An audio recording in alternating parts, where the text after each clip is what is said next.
Você já sentiu dormência, choque ou perda de força ao tentar abrir uma maçaneta ou ao segurar um objeto?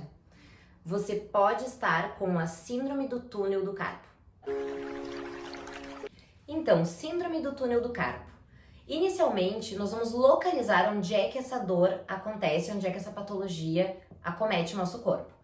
É uma patologia que acomete a mão e nós temos aqui na região do punho um túnel, que nós chamamos, onde passam então estruturas que são os tendões dos flexores dos dedos, dos músculos flexores dos dedos, e por onde passa juntamente o nervo mediano. Esse nervo, então, ele vai inervar o polegar, o segundo, o terceiro dedo e parte do quarto dedo. É uma síndrome muito frequente onde na região do punho há compressão do nervo mediano, causando uma dor neuropática caracterizada então por formigamento, dormência, sensação de choque nos dedos e até mesmo perda de força. Essa dor muito comumente piora à noite, ou seja, os pacientes acordam com queixa de dormência nas mãos, pode ser unilateral, ou seja, acometer somente uma mão ou até mesmo as duas mãos. É muito mais frequente em mulheres, acomete em torno de 1 a 5% da população em geral, e algumas situações predispõem o surgimento então da síndrome do túnel do carpo e da compressão do nervo mediano, que são obesidade, hipotireoidismo, diabetes, ou seja, doenças metabólicas podem piorar a condução nervosa do nervo mediano.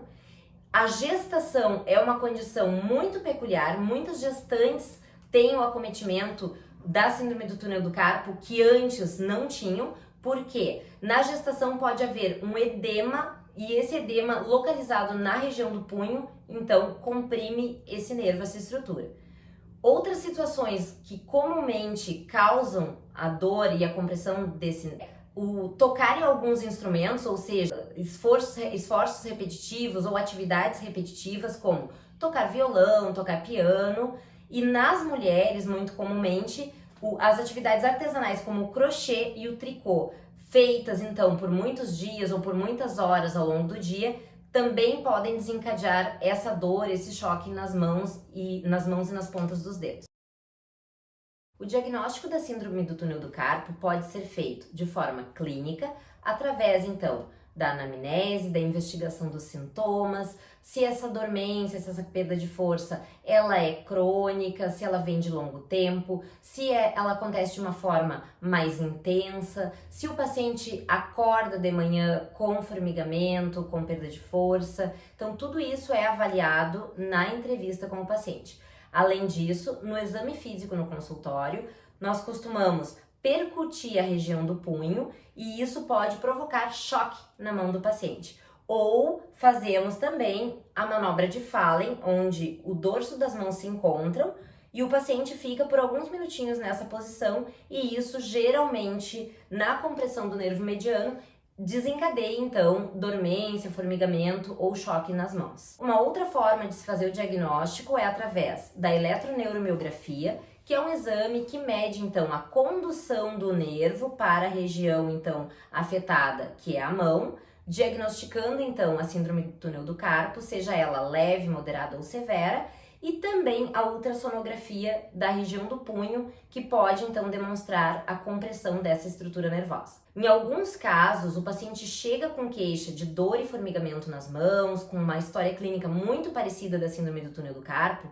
porém, quando nós vamos palpar o pulso radial desse paciente e nós vamos observar a coloração nas mãos, nós vemos que o pulso pode estar diminuído e a coloração das mãos pode estar mais azulada ou mais arroxeada. Isso pode significar uma oclusão arterial e no caso de uma oclusão não diagnosticada ou diagnosticada erroneamente como uma síndrome do túnel do carpo, isso pode custar até mesmo a amputação do membro. Então é muito importante a procura do médico, a procura do profissional para uma avaliação adequada desta e de outras alterações. Com relação ao tratamento, nós costumamos também dividir o tratamento da síndrome do túnel do carpo em farmacológico, conservador ou cirúrgico. No tratamento farmacológico, nós podemos então utilizar anti-inflamatórios, podemos utilizar os corticoides, anticonvulsivantes e os antidepressivos tricíclicos e a imobilização do punho, principalmente à noite para dormir, se coloca uma órtese então no paciente para que ele fique com a mão mais reta e não haja uma compressão maior sobre esse nervo. Além disso, aqui no consultório eu costumo utilizar a acupuntura na região então do punho, próximo à área do nervo mediano. Esse agulhamento ele pode ser bilateral, ele pode também ser feito na região do dorso do punho. Isso faz com que haja uma melhor resposta anti-inflamatória e uma melhora funcional e na dor que esse paciente então está sentindo. O tratamento com acupuntura ele já é documentado em pesquisas científicas, diminuindo então comprovadamente a dor, com resultados de melhora no exame eletroneuromiografia, melhora na condução nervosa após o tratamento. Se você se identificou com algum desses sintomas, deixe seu like e procure o seu médico para um diagnóstico correto. E não se esqueça de se inscrever no canal.